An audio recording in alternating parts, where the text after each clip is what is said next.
If you could take your seats so that we can start. Thanks.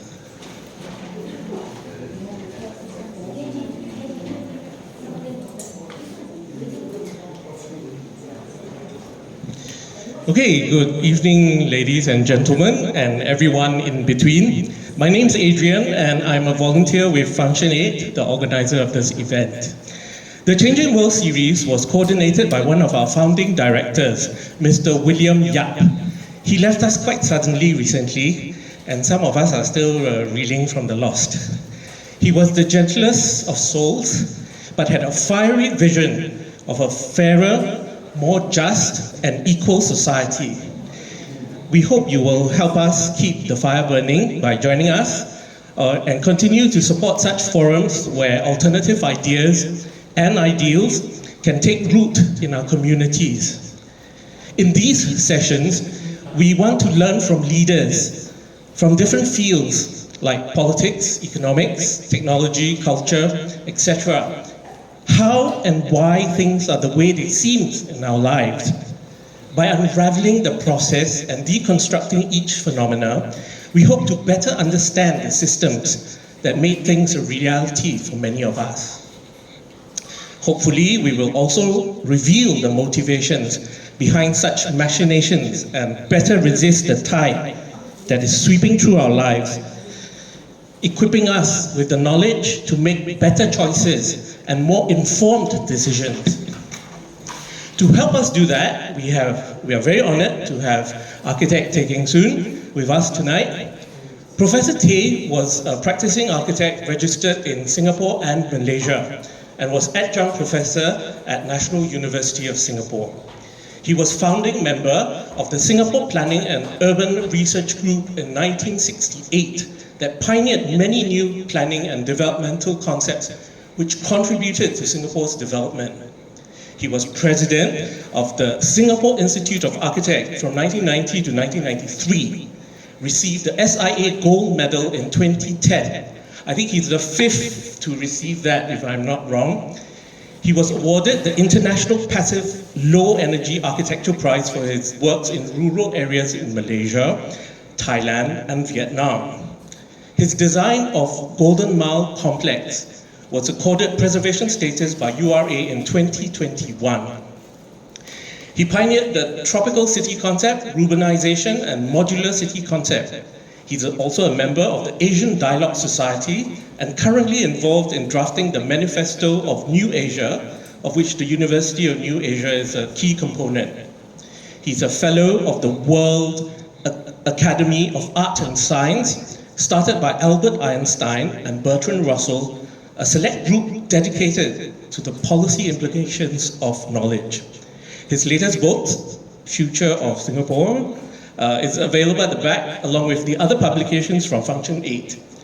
Without further ado, please help me welcome architect Tay Kheng Soon as he shares with us on the future of Singapore, if there's still one.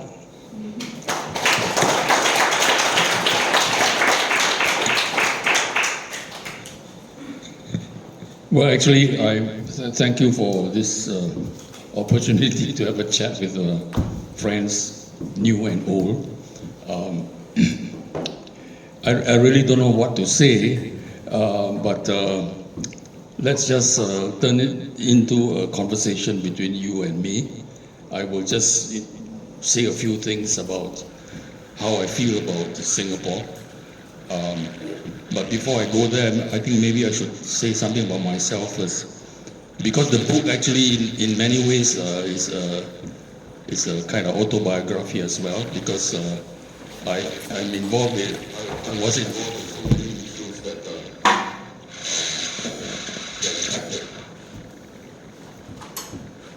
the government and of course myself.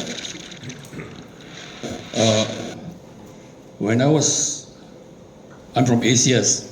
I graduated in the year of 57, so it's a long time ago. At age 15, I was a member of a group in ACS. We formed a socialist club, and I was reading the Communist Manifesto very eagerly. And then the school principal, Mr. Teo Chan B. I don't know if any of you remember Teo Chan B. He was a member of the Legislative Assembly in Singapore in the 50s. So he called us up and said, "You fellas better stop it, otherwise I'll sack the whole lot of you." So we were terrified, and we thought to ourselves, what's the next best thing to do? So we said the next best thing to do is to start a church. So the Barker Road Methodist Church was started by the young students of ACS, and we appointed the pastor. I raised $65,000. What's the equivalent in today's Singapore dollars? Sorry? What's the equivalent in today's terms for $65,000? 65,000 Singapore dollars, yeah, at that time. $500,000 today. Maybe, I don't know. Yeah. So I had just then also entered the School of Architecture in 1958, 59. And I designed the church building. And then we got an architect, and he modified my design, and that's what has been built. Interestingly, that it was demolished many years later, and what you find now is a completely different church. And the reason why I left the church is because it became very evangelical, and I didn't like that at all. So when people say, "Why did you leave the church?" I say, "Well, I didn't leave the church, I graduated." Okay, so that's my kind of background. The reason why we started the church is because the idea of social justice, the idea of community involvement in, the early church, we were inspired by the early church, where people worked together, they shared their products, and they shared their resources. So it was a communitarian kind of social, cultural environment.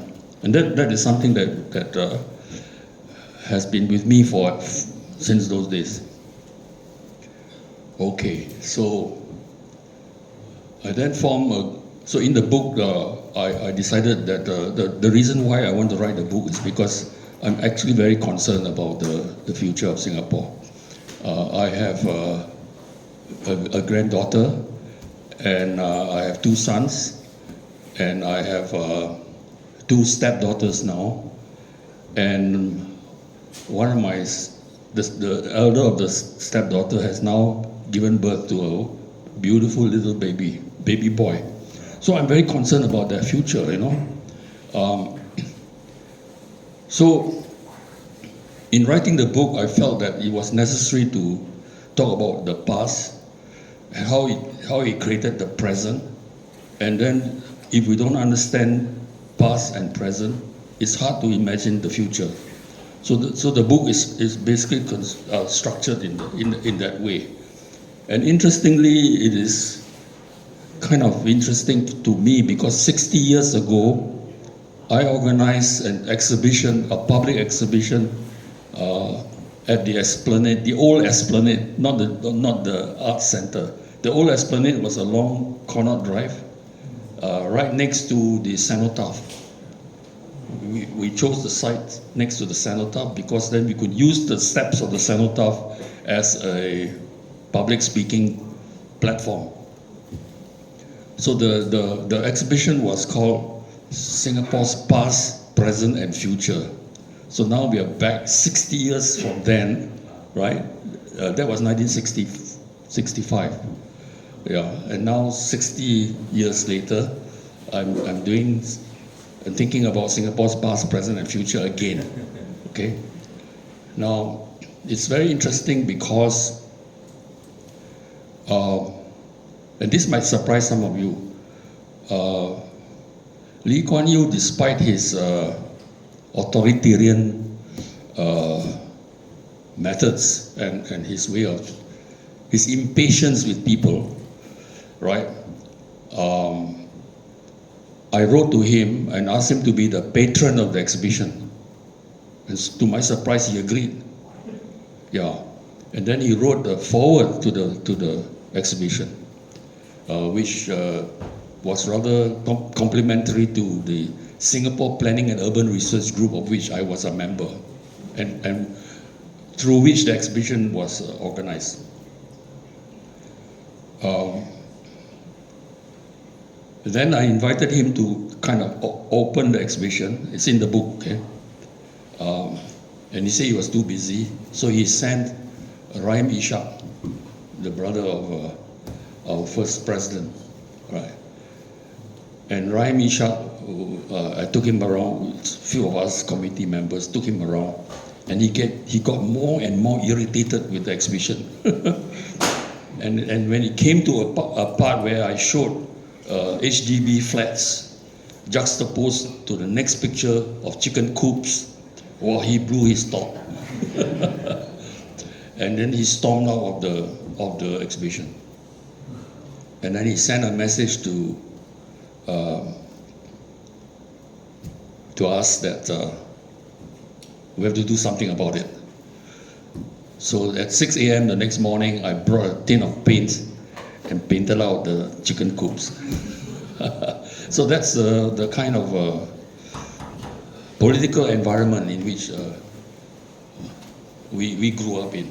Okay, there are plus and minuses in the relationship with the government. In the process of SPUR, we spent 1 year learning about Singapore. So various members were tasked to study different aspects. On one group on housing, another group on transportation. I was in charge of the section on industrial development.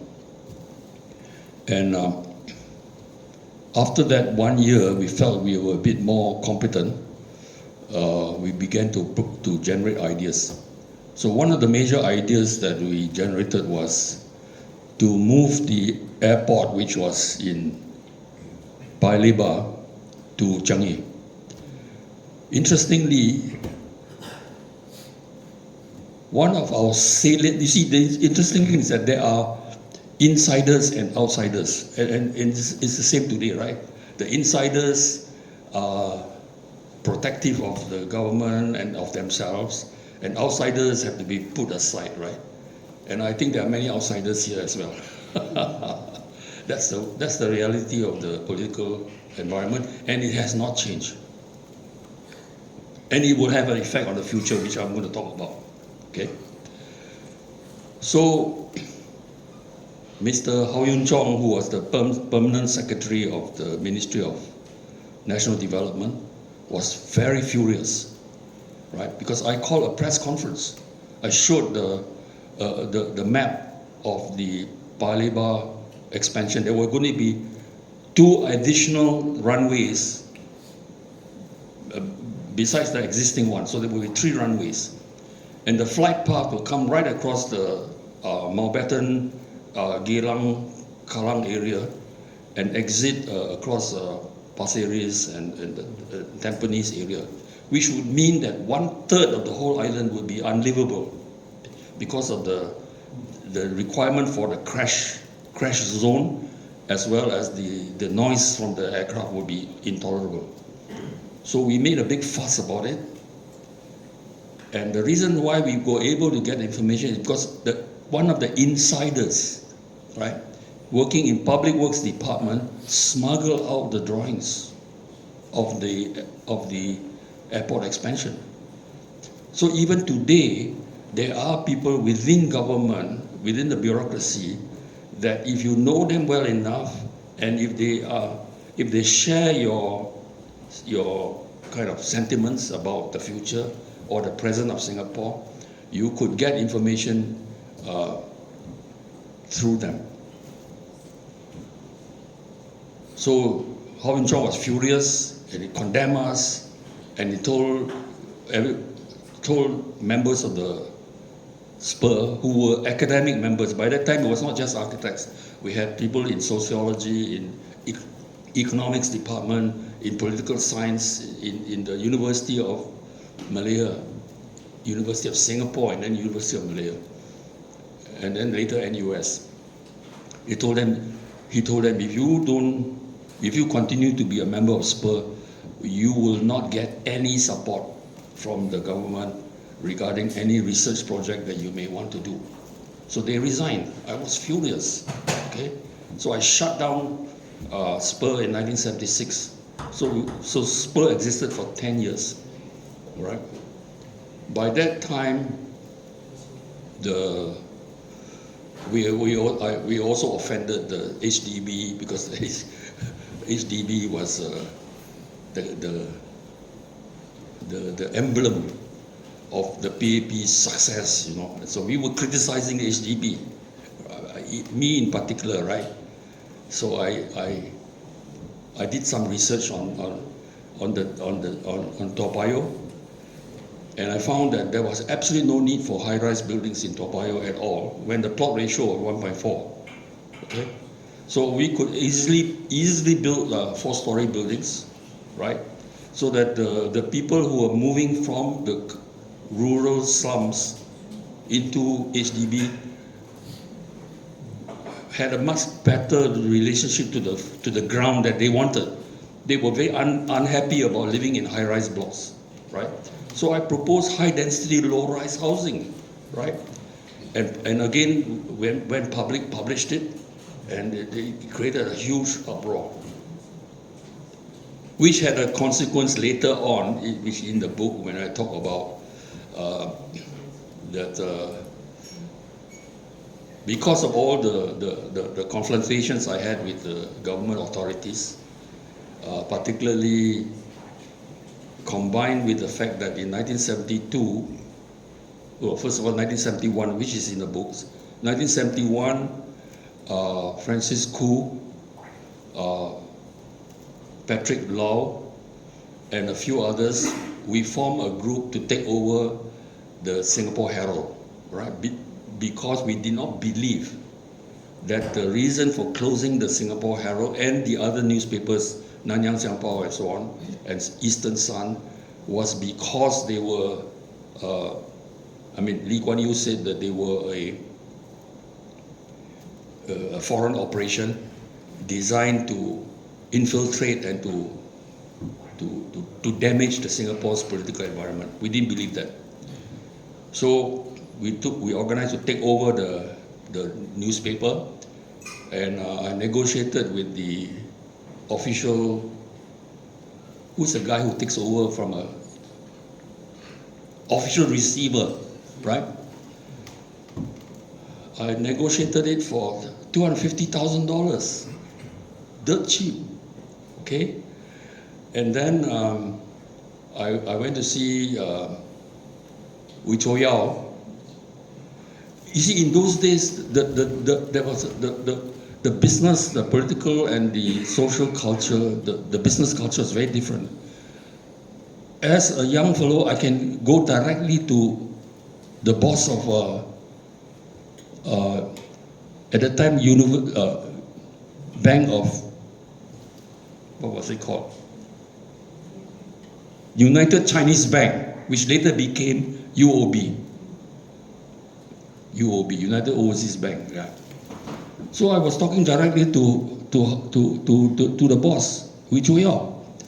So I said, Cho Yao, I need $250,000. He says, no problem. How much you want, I can give you, provided you get a license. Okay. Now this is where you begin to understand we were young and very politically naive. Okay. So I set up a meeting with Mr. Rajaratnam, and Raja, we went to his house in Chancery Lane, right? And he says, yeah, good idea, you know, we need a second English language paper, you know, right?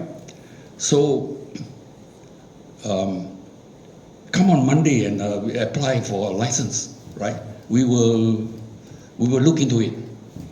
it gave us the impression that he was kind of supportive. That very Sunday before Monday, Lee Kuan Yew went to Helsinki to challenge the Singapore Press, the International Press Institute's meeting, which was set up in Helsinki to condemn the shutting down of the newspapers in Singapore. This is very direct, you see. So at that meeting, the journalist asked Kuan Yew, are you going to give the license to the Singapore cooperative? We set up as a cooperative, you know, so that all the people who bought shares in the company, in the cooperative, had one vote, irrespective of the amount of money you have that you have put into to buy the shares. And Tommy Koh was the chairman of the cooperative, right? And Kuan Yew's reply was, it's just a political ploy. So on Monday, when we applied, we were refused license. Okay, so we began to learn that, you know, this is the way power politics plays in Singapore. So media it has to be controlled by the state. All right. Then in 1972, the year after, Singapore at that time was very supportive of the, I'm giving you the past, right?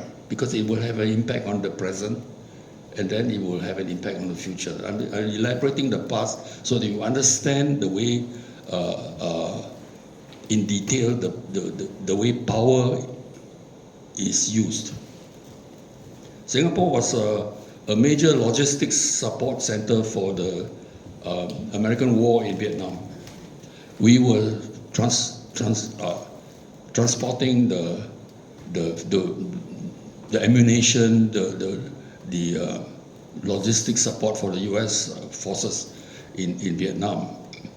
And of course, we also provided rest and recreation for the American troops to recuperate in Singapore. So Singapore played a very supportive role of American intervention in Vietnam.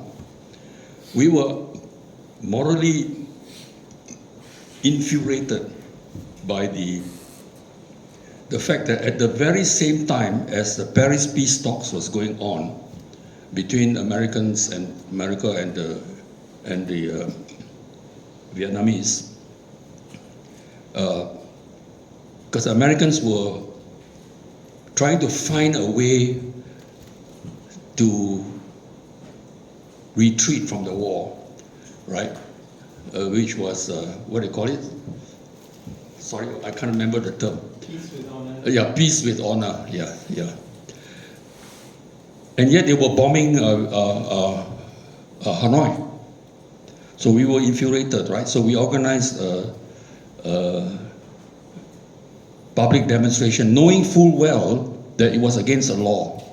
Because we knew we could never apply for the license, right? I remember very clearly, there was a meeting in a house in Newton. It's a bungalow. There were about this number of people in the house. I arrived very late after office, and I saw that everybody sitting around all glum. Nobody was saying anything. So I said, what's happening? Oh, we're trying to decide whether we should go ahead with the demonstration. So I learned something from the history of the American Revolution. So I took a piece of paper. I said, those who are coming to the demonstration, please write your name down. So I put my name down, right? The American Revolution, they signed their name in a circle, see? So you don't know which one is who started it, no? So anyway, I said that, we're going to put down the names of people who are coming, put the name down. At the end of it, we will show it to everybody, then we'll burn the paper, okay? So everybody felt, okay, there's no written record. And it was terrifying because it was a bungalow which we were in. And surrounding the bungalow was a hedge about this height, right? A hedge. And hiding behind the hedge were all the ISD people, right? So it was a frightening thing. So then we went to the demonstration, and this is where, as an architect, I can innovate, right? The problem is this: the idea was to demonstrate and deliver a statement to the U.S. ambassador. The U.S. embassy was in Armenian Street. One entrance was from Armenian Street. The other entrance was from Hill Street, right? So we were all going to gather at the Hill Street entrance, and so the problem was this: how do you go to a demonstration with placard when you are coming by bus, right? Everybody will see your placard, right? So I thought, okay, we use the Chinese umbrella. So the umbrella movement, which was then taken over in Hong Kong, came from this thing. So there are some photographs of it, which is in the book, right? Which I managed to get from my friend in Straits Times, because we didn't take any pictures at all, right? So people wrote slogans on the umbrella, closed it, carried it in the bus, right? But as an architect, I'm ashamed of myself because I forgot one fundamental thing, right?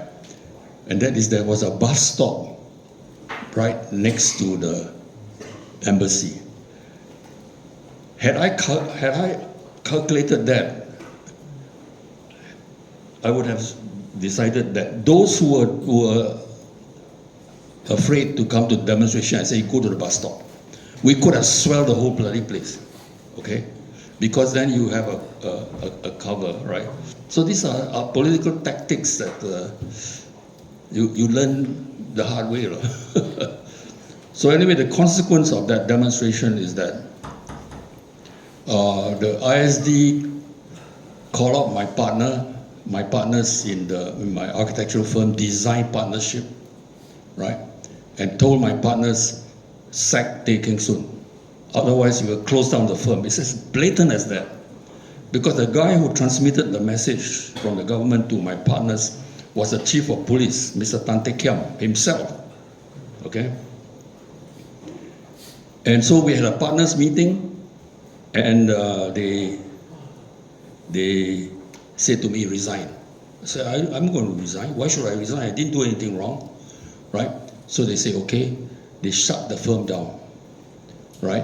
And reform the firm, which is now the biggest firm, the fourth largest firm in the world, DPA, okay? It's the largest firm in Singapore and in the world, 1,500 employees.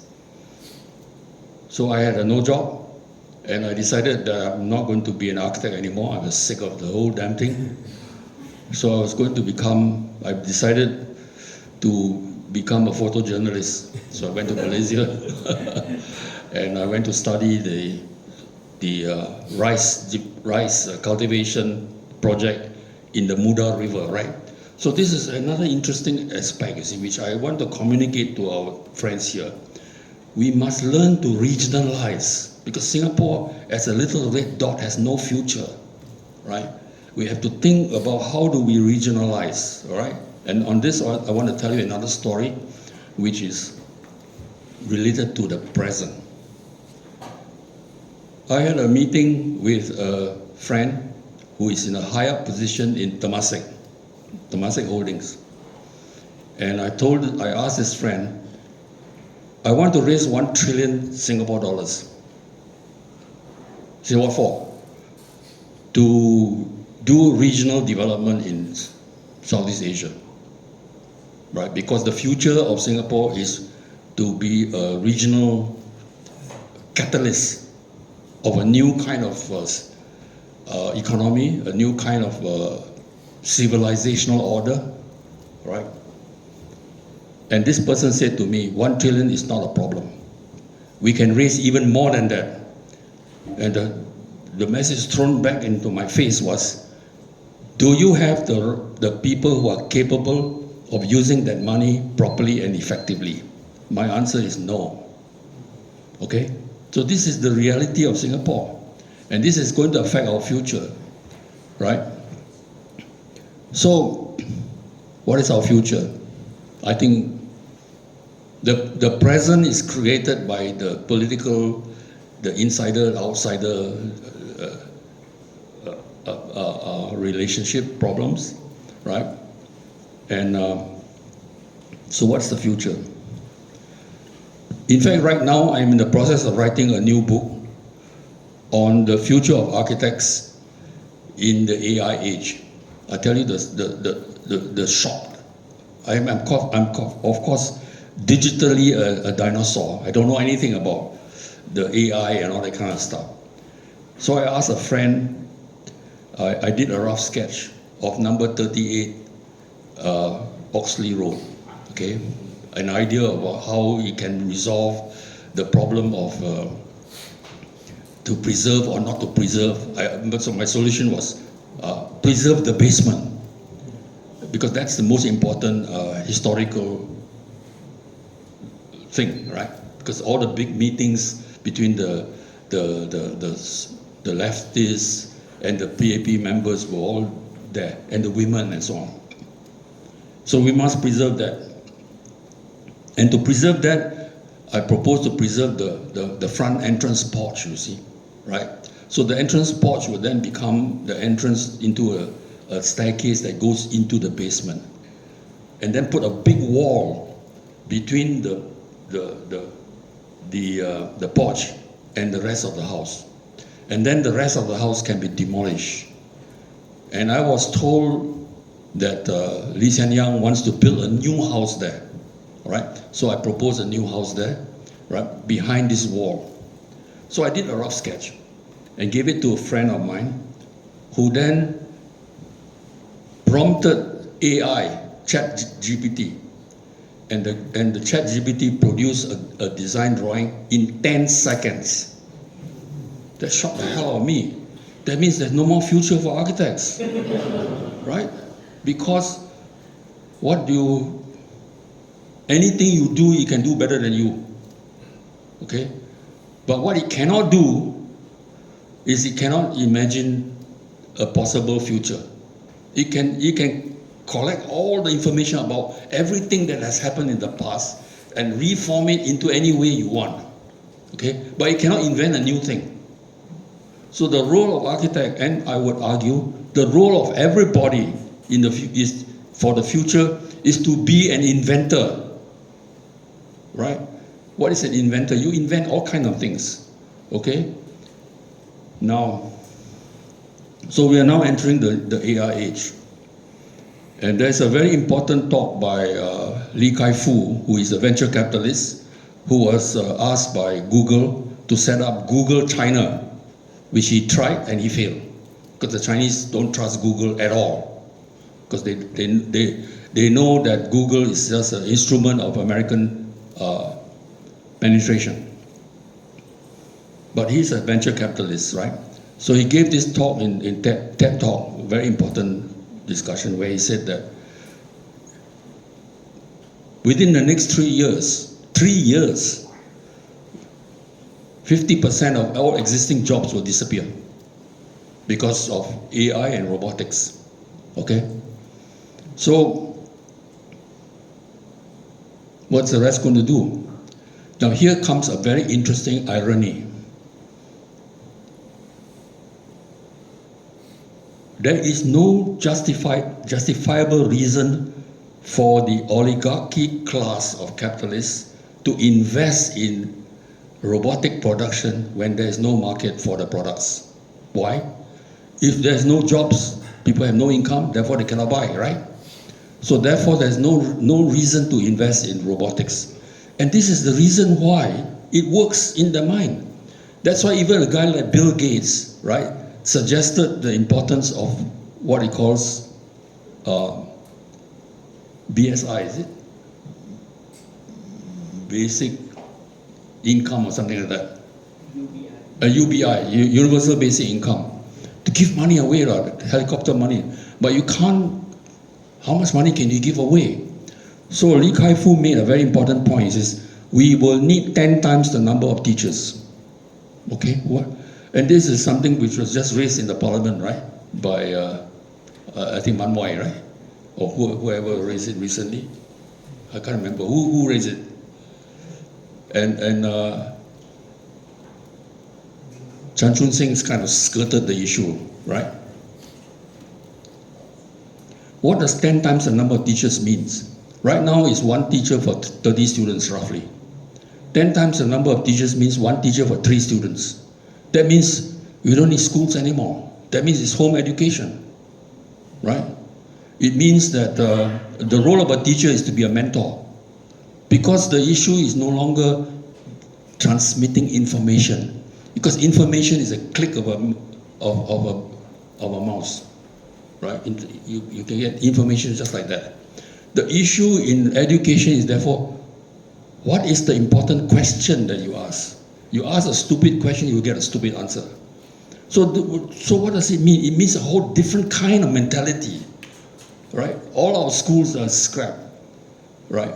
When my brother was a senior minister of state for education, I spoke to him about this, about changing the education system, because I think it is really out of date. Even then, right? And he told me, don't try. It is like pulling teeth. You want to work with the MOE directors. It's pulling teeth. So this is the reality, you see. Singapore is now in the grip of a saturated bureaucracy. When we talk, when Singapore was described as an administrative state, I think it's more than an administrative state now. It's a saturated administrative state. Everything is completely controlled by rules and regulations, right? Because it's logical. It's logical that all of human behavior must be totally predictable. That is the logic of the smart city, okay? So now we are having conferences all over the world, including Singapore, about smart city. I think there will be a next, I think in a week's time or next week, there will be a conference on the smart city in Singapore, right? So this is the reality. But they are totally out of date, because the really smart city is going to be taken over by machines, robots, right? Now, okay, let's talk about the robotic economy. Just before coming here, I had an hour's chat with a PAP activist young fella, okay? And he told me that they had a kind of confidential in-house meeting in one of the PAP constituencies. They're talking about the future, right? But they're talking about the future in terms of a kind of little increment of the present, you know, right? How to give more vouchers, how to give more bits and pieces of here and there, right? So I posed to him, the real future is that we are going to be, first of all, we are trapped within a global geopolitical contestation, right? The Trump is basically saying to the Europeans, you know, you take care of yourself. We are going to control, the Atlantic Ocean is going to be the dividing line between West and East. You belong to the East, okay? And so Trump is putting up all the tariffs and everything because he wants to build up the make America great again, whatever you understand by that. So what is the implication for us? And this is go back again to the beginning of Singapore. I asked myself, why did Lee Kuan Yew cry? Why do you think he cried? Why? Anybody? Go Keng Sui asked him to cry. Go Keng Sui asked him to cry. Yeah, told him to cry. Yes, But you know, he's not a good actor. Yeah. Anyway, but the link between Go Keng Sui and Lee Kuan Yew is very important. And I'll tell you what happened. 1968, Lee Kuan Yew went and spent 3 months in Harvard Kennedy School. Okay? I conjectured that the reason he went there was because he wanted to buddy up with the top American people, okay? And indeed he did, because Kissinger became his buddy, right? And I said this to Wang Gangwu. Gangwu says, yes, that's only part of the story. Because Gangwu said his friends in Harvard told him that the real reason why Kuan Yew went to Harvard was to learn how to out-talk Go Keng Sui on economics. You see, why? Because you must understand, that's why we need to understand history, you see. The reason is that the Go Keng Suis and that generation went to London, they studied in London. At the time, at the tail end of the Labour government took over in 1945 after the war, right? The Conservative government, Churchill was completely shocked because there was a total upset, you see, right? Because Churchill thought that as a war hero, right, he would get the full support, but he did not get the full support at all. He lost completely. Labour Party won the entire election. So the Malayan leaders and the Singapore leaders, the English educated section, were in London at that time. Interestingly, it was a very leftist oriented group of people. Keng Sui was in London School of Economics, which was very strongly influenced by John Maynard Keynes, who basically proposed the idea of a mixed economy in which social benefit and market economy coexisted, right? Regulated by government, okay?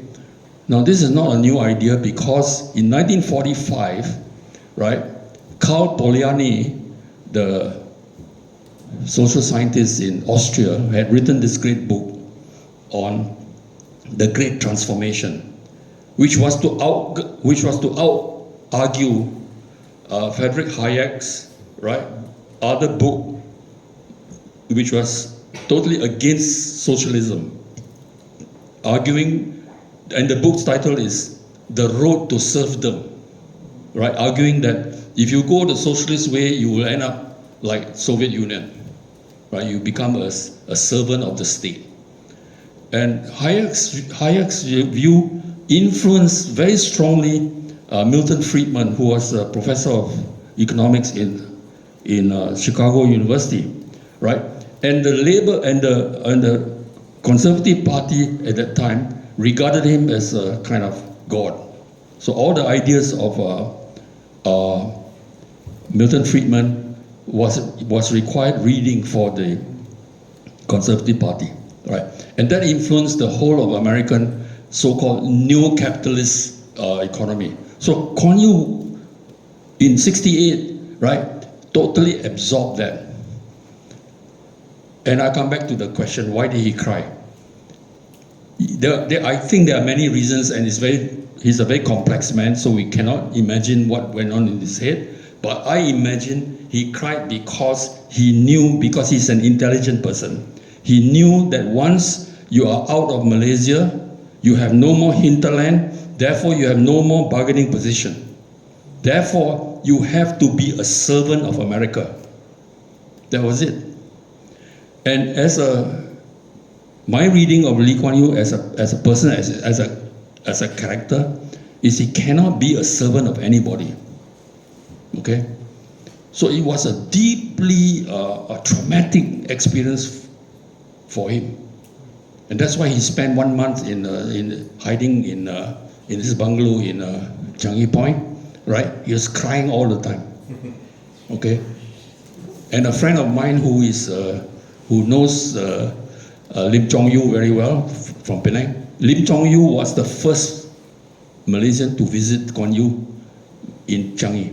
And my friend has a record of what Lim Chong Yu said about that meeting with Kuan Yu.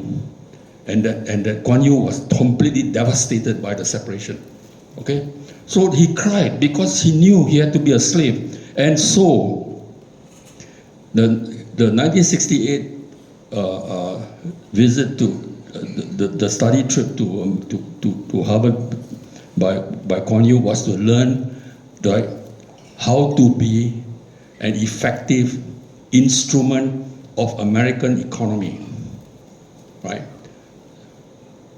And the brilliant Rajaratnam coined the term, Singapore is now a global city and the world is our hinterland.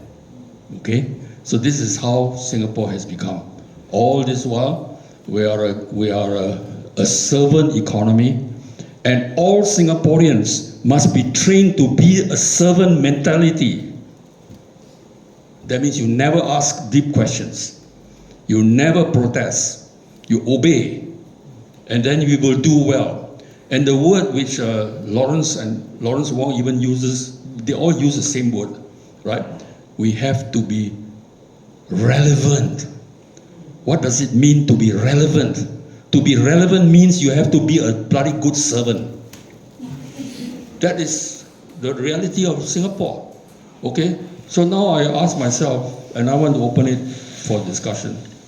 What is the future? There are two futures. Let's talk. And maybe a third. The first one is the global economy is shrinking. The effect of the tariffs which Trump is going to impose is going to shrink the supply chain economics, of which Singapore depends entirely, right? Our economy is entirely based on, the throughput of goods from here, there, and so on. We manufacture nothing, okay? We are just a transit operation. Even if we measure manufacture something, parts are being put here. We then assemble it, put a brand here, and then made in Singapore to get away from the tariff, right? Because the U.S. is blocking the Chinese, so the Chinese are doing that. They're doing it in Indonesia. They're doing it in Vietnam. They're doing it in Thailand, and they're doing it in Singapore. So that's the name of the game. And the Americans understand this completely. So they know how to block it. So we are going to get blocked. So it's very peculiar. See, then suddenly, 2 weeks ago, you all must have read it, right? Ng Hian makes a funny statement in the press. Did you all see it? That the US is behaving like a, was it? Rent seeker. A what? Landlord. Yeah, and he's trying to collect rent, right? Yeah. Why would he say that? If he said that, he must know, he's not a stupid guy, he must know that it's going to offend the boss, right? You're a servant, man. So you don't go and offend the boss, right?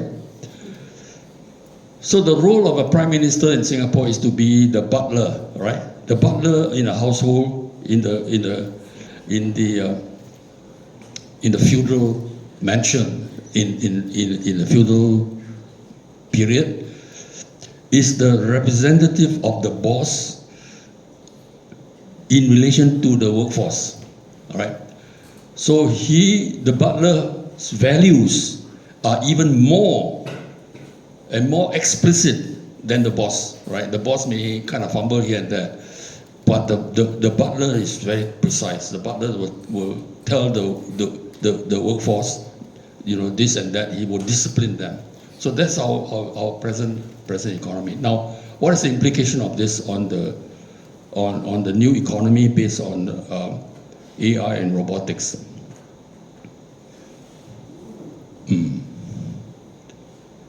So this scenario 1 and scenario 2. Scenario 1 is that as the economy declines, the cost of living goes up, the PAP will feel very threatened, they will take more punitive action. On the one hand, the X, and on the other hand, the handout, right? So they will play this game. They are doing it right now. Then they are intelligent people, so they see the long-term, the middle-term, long-term picture. They all have bought houses in Canada, in Australia, in New Zealand. They all have bought property, right? And the latest, and the property, the good class bungalow has become a major investment thing as well, right? So if you are earning, a few $1 million a year, you better put some money in real estate, right? So you buy property elsewhere as a future refuge. And in the meantime, you also buy good class bungalows in Singapore, right? And the latest sale of 88 million is just an example, right? So they will be increasingly anxious. So what will they do when the crunch comes? This is alternative 1. They will chabot. And the problem is this: we do not know where the reserves are. If there's a new government who takes over, the new government must get their hands on the reserve and use it as a means, hopefully, to energize a new economy of the region, let's say. But they may find that they can't even find the reserves. What if those reserves have disappeared? We don't know. Nobody knows. Have they been transferred into some offshore account, right? Under all kinds of spurious names? You do not know. So that's scenario 1, right? So the new government that comes into power, assuming they are of good intention, will be in a deep shit because they have no resources, and the population is in deep trouble. So they have so Singapore is going to be catastrophic. Meanwhile, Indonesia is rising, Malaysia is rising. So a lot of the professional class will move to Malaysia. I think most Singaporean engineers, architects, and whatnot will move to Malaysia, right? Because that's where the jobs are. And the others may move to Indonesia or whatever. So that's scenario 1. So what's left in Singapore are the working class, right? Who have no more jobs. So this is a terrible situation. Can't even have money to buy food. The whole HDB price system will collapse completely. So that's scenario 1. Scenario 2, a new kind of coalition government may come about, in which a certain faction of the PAP may be more progressive. The rich and the morally corrupt, I'm not saying they're financially corrupt, will have moved out. So this new government will then take hold of the resource, the sovereign wealth fund. And what's the future of Singapore economy? We should then buy all the robots we can get our hands on. Okay, scenario 2. Then we will be able to produce goods to sell to the region, to Africa, and to some Latin American countries, and so on, at prices way below the market price. Because what we want is simply to earn even 2.5% return on investment. Is enough, right, to feed our people. So what is the future of our people? the intelligence level of our people will have to rise incredibly fast. Is it possible? I don't know. But if not, we're going to have a very fractured and fractious population, fighting with each other, quarreling with each other, you know, creating a nuisance for themselves and for everybody else. So what's the future? So these two. I think the third one is probably the more realistic one, in which is a mix of these two, right? The negative and the positive, so you have a kind of a Roja situation. Okay, so let's have a discussion. On that note, a rather depressing one, I'm sure we are all rearing with questions for Prof. Let's have the first question.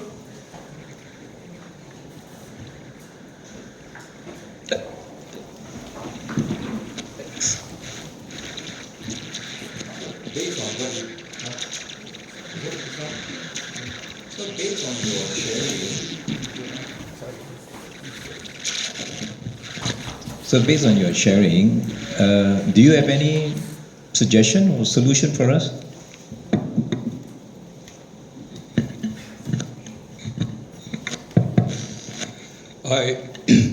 After that meeting with my friend in Temasek, I was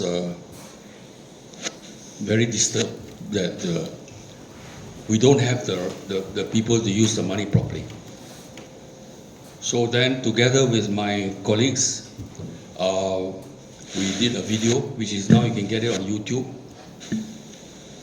on how to turn the whole of Singapore into an enterprise campus city.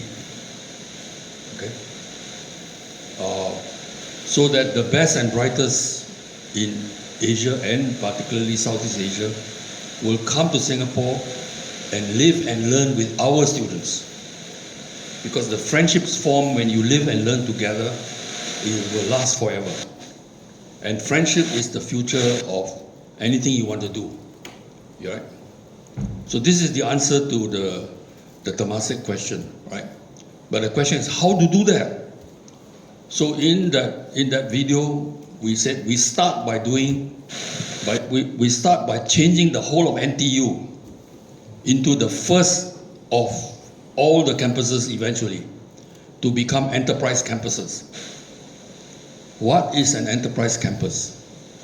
The important thing about the land question in Singapore is that land cost is the killer of initiative in Singapore, right?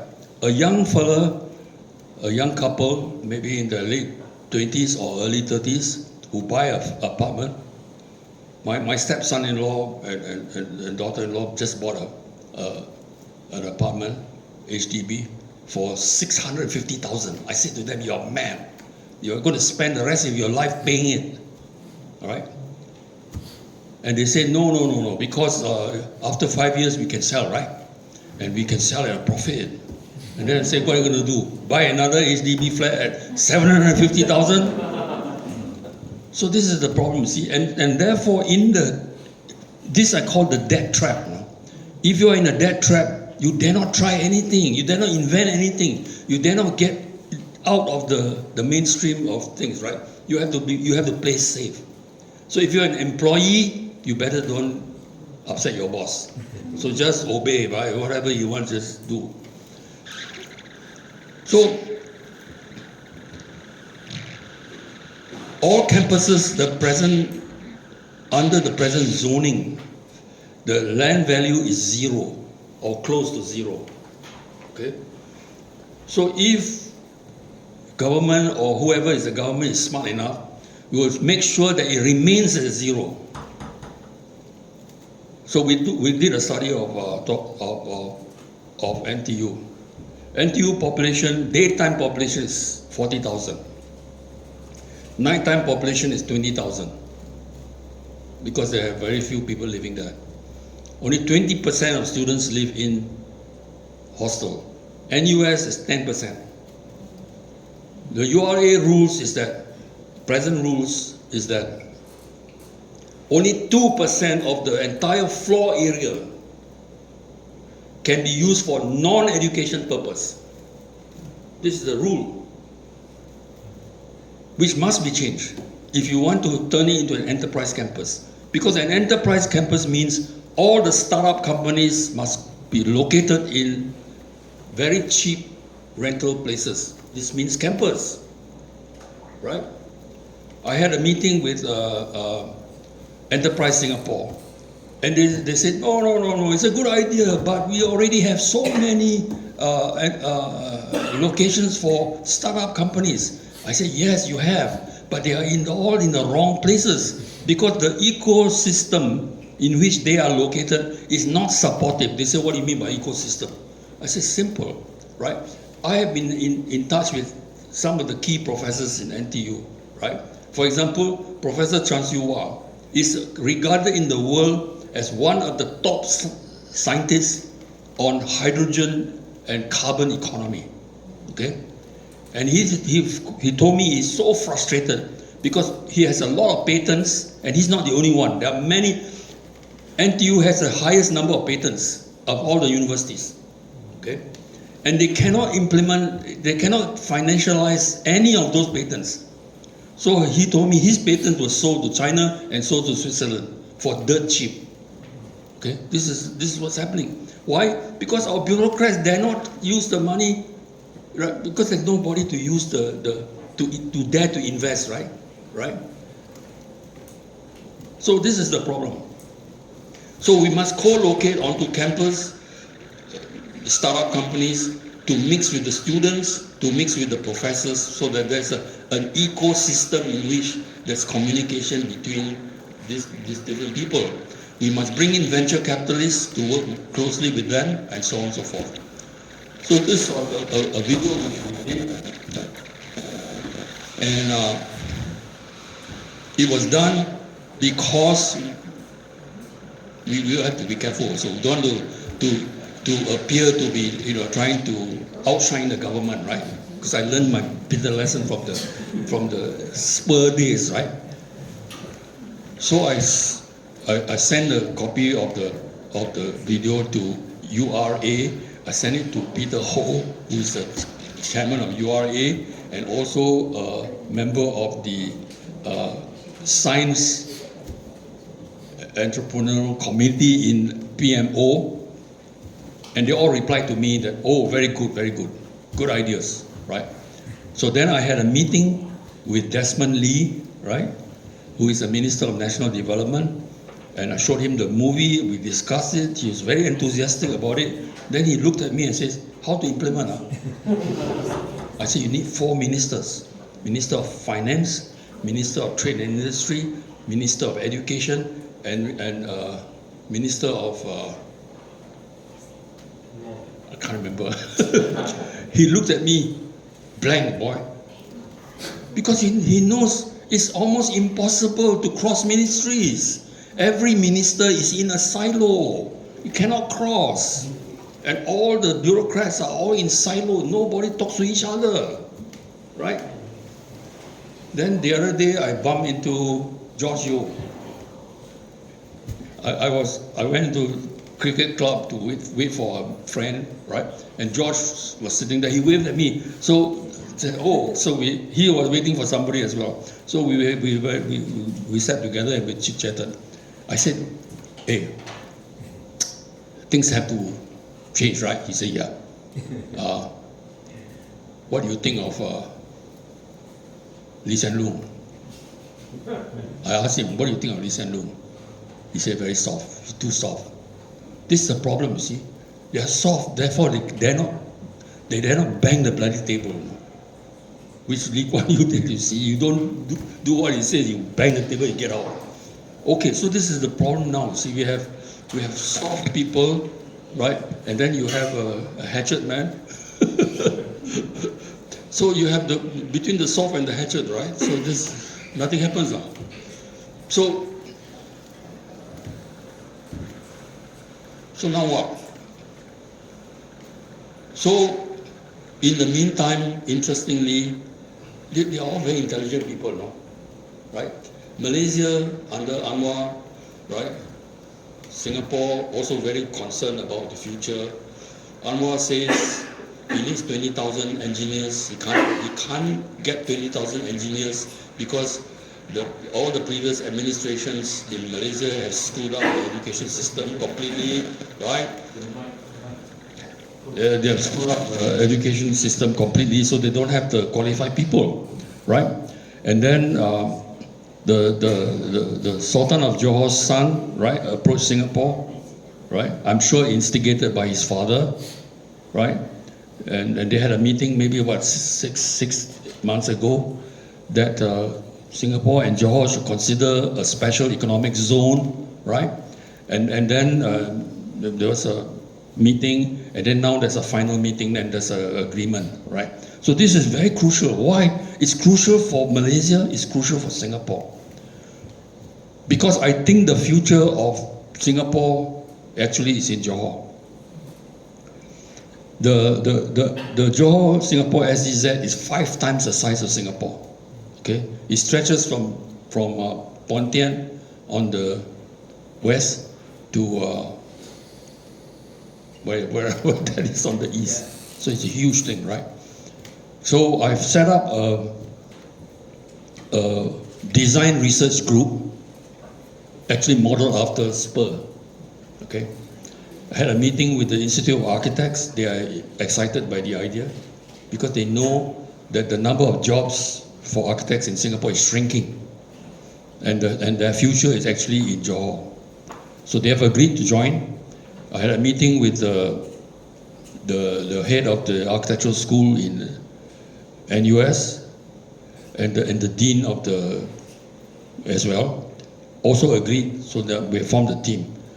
Last night I had a meeting with the new head of the sustainability section of SUTD, Khoo Peng.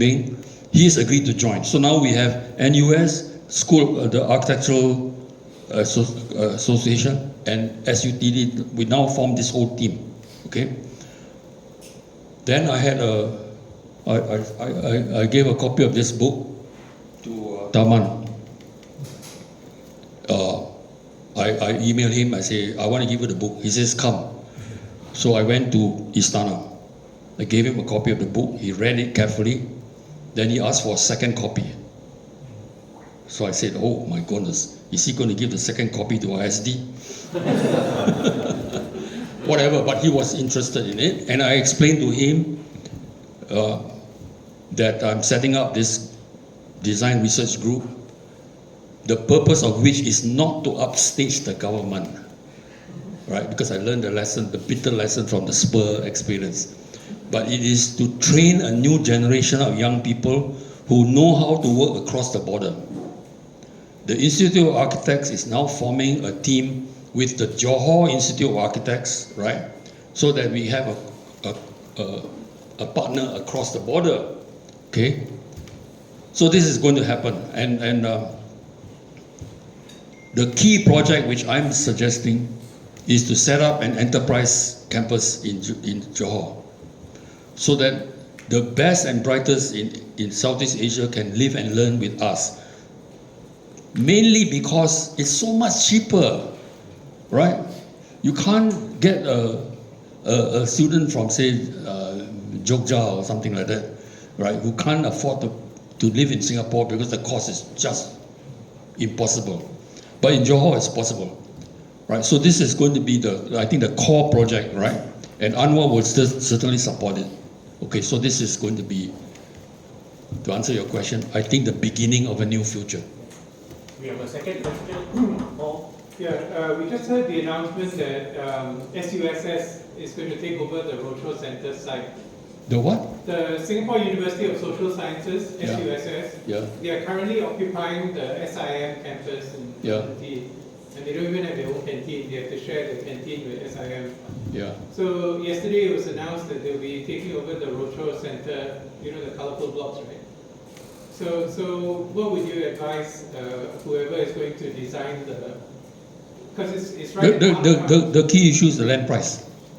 If I you're think they've been given the site. but you're given the site at what price? No idea. If the university, the new university is going to pay commercial rates, they are dead from day one, right? So it has to be zoned as an educational zone. Then the land price is fixed as an educational zone. You see, because there's a secret land pricing model in Singapore. Because the government owns 80% of the land, therefore it has to have a way of calculating, right?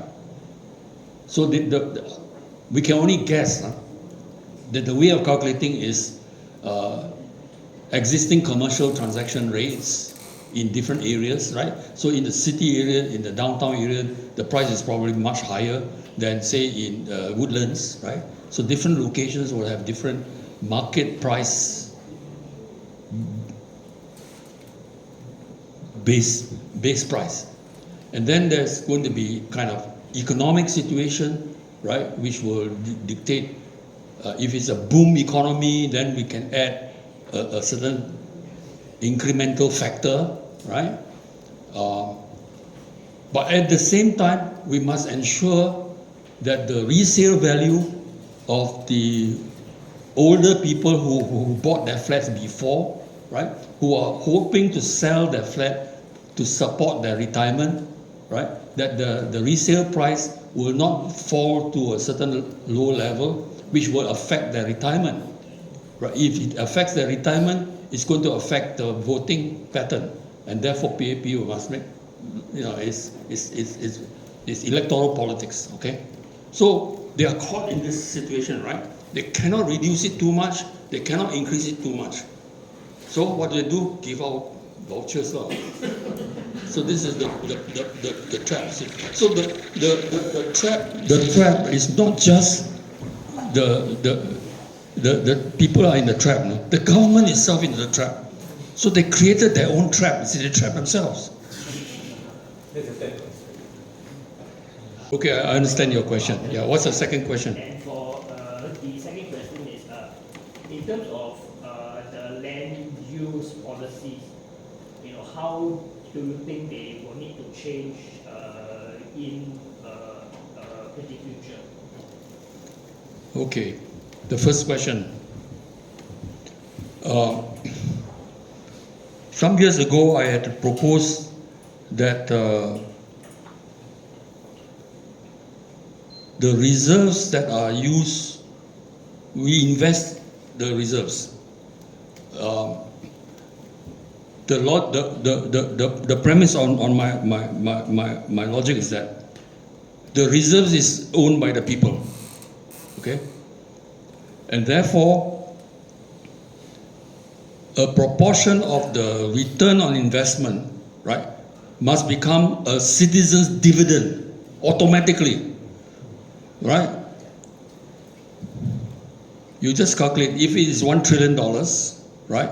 And the return on investment is 2.5%, let's say, right? How much is that? Take that amount, divide by the total population, right? We give you the average return on investment per year, okay? Now, they have to be modified because we have new citizens as well, and we have new children that are born, right? So there has to be a graduated scale, right?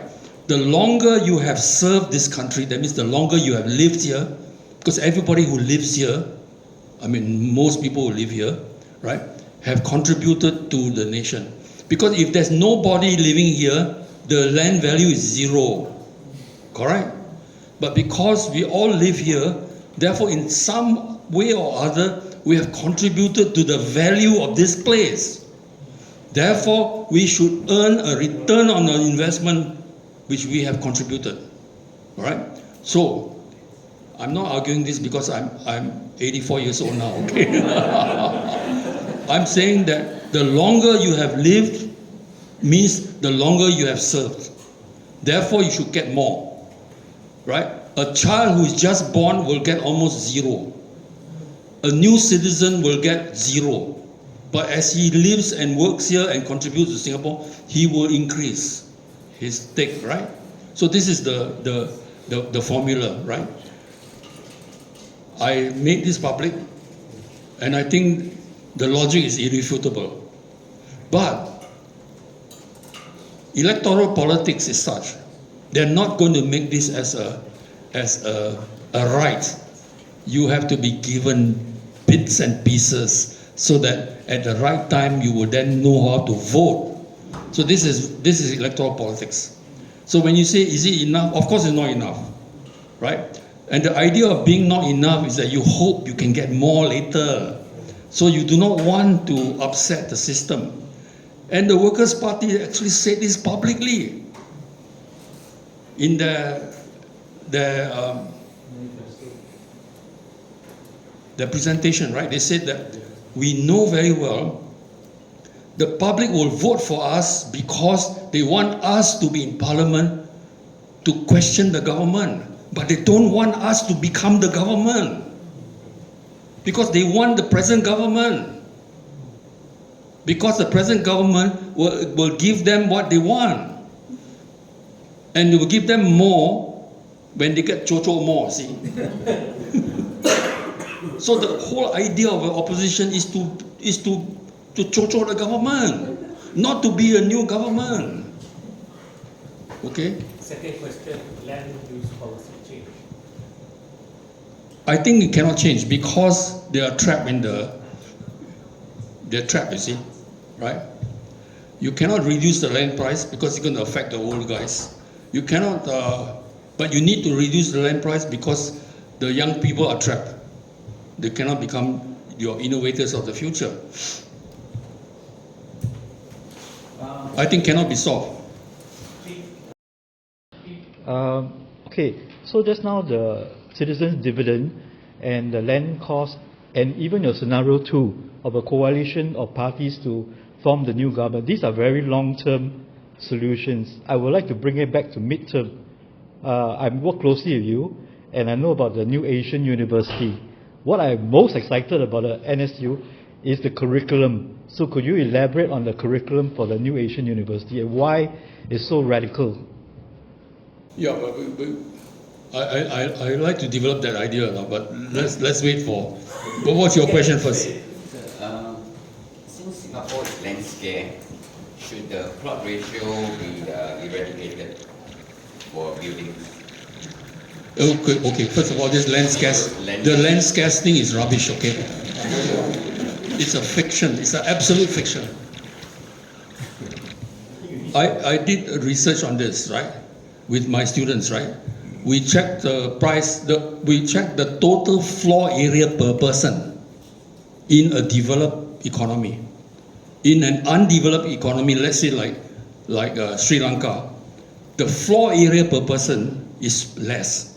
In a big country, in a economically very vibrant country like America, the floor area per person is bigger. Okay, so we got the data from Fairfax County, which is the county next to Washington DC, right? Which is considered to be the most successful county in the whole of the United States. So the data is very important. They gave the data on the total floor area of non-residential floor area. That means the shopping areas, the government offices, the factories, the hotels, all the non-residential. And interestingly, the data they publish, we then divide that by the total population, right? It's only 20 square meters per person, okay? Then we conjecture, American houses are much bigger than our houses, okay? So if you have an average number of people per house, well, let me talk about the Singapore case so that we can get an estimation of the American floor area per house. The average floor area per house in Singapore, if you take all the houses, good class bungalows, semi-Ds, terrace houses, HDB, 1 room, 2 room, 3 room, 4 room, 5 room, whatever, you take it all together, it's about 100 square meters per house. Okay? The average occupancy is 4 persons. you got to add the main as well, because everybody occupies floor area. Now be clear, I'm not talking about land area, I'm talking about floor area, okay? So 100 divided by 4 is 25.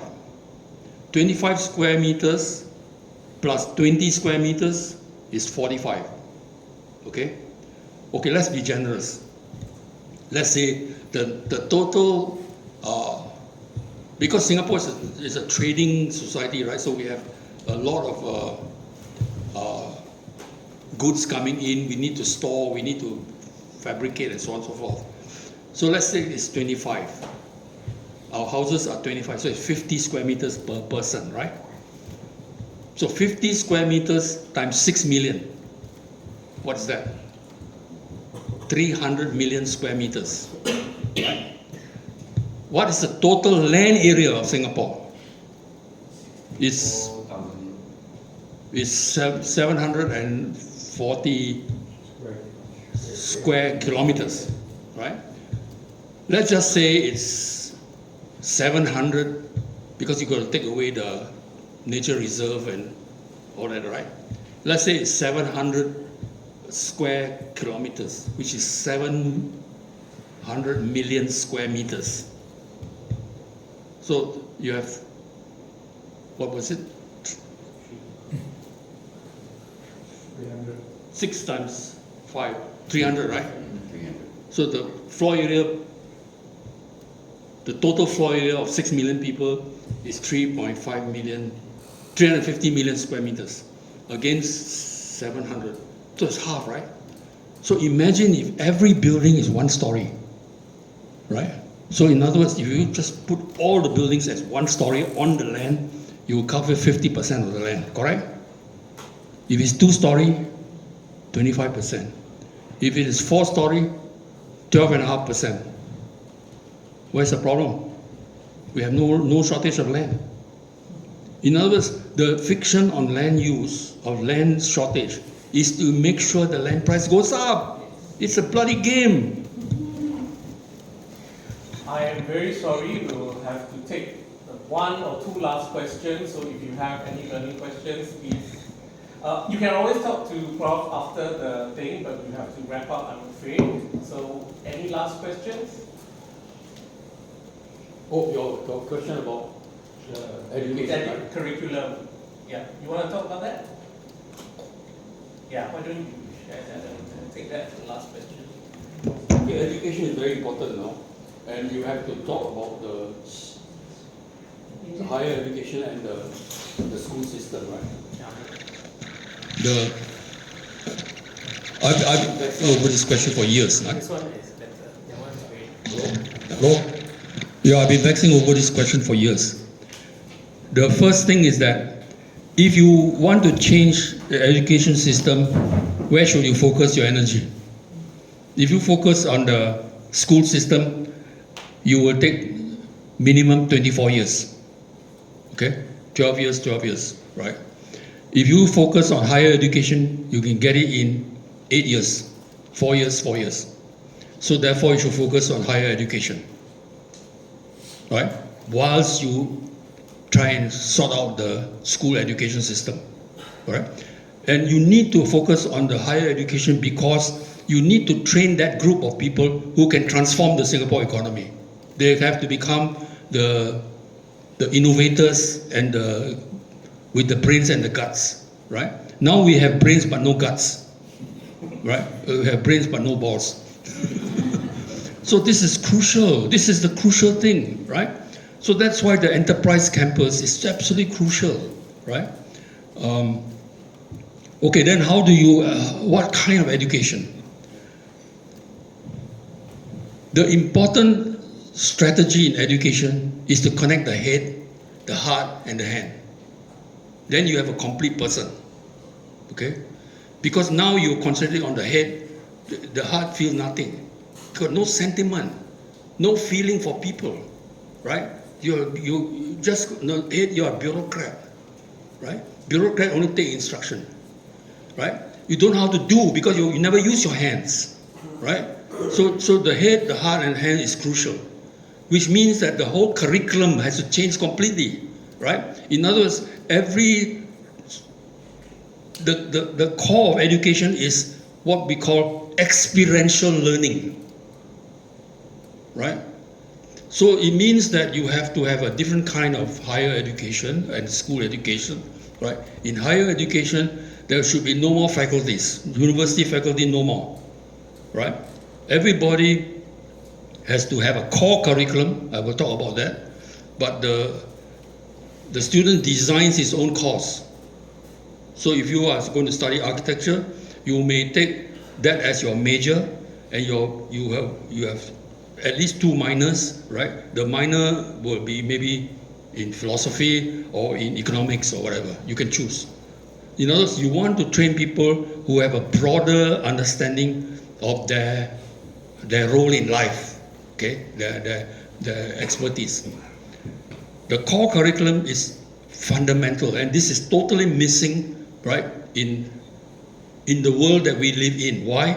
Because the world that we live in is dominated by the Euro-American order. They don't want you to know that the world is completely engineered by them. Therefore, the core curriculum is about the implications on humanity by international imperialism. This is a core. Everybody must understand that. If you don't understand that, you do not know your mission in life, right? So if you don't understand that, then the role of an architect I know very well is just to do a beautiful building. What the heck for, right? I tell my architect friends, what are you doing? You are just doing visual entertainment. It doesn't change the world, right?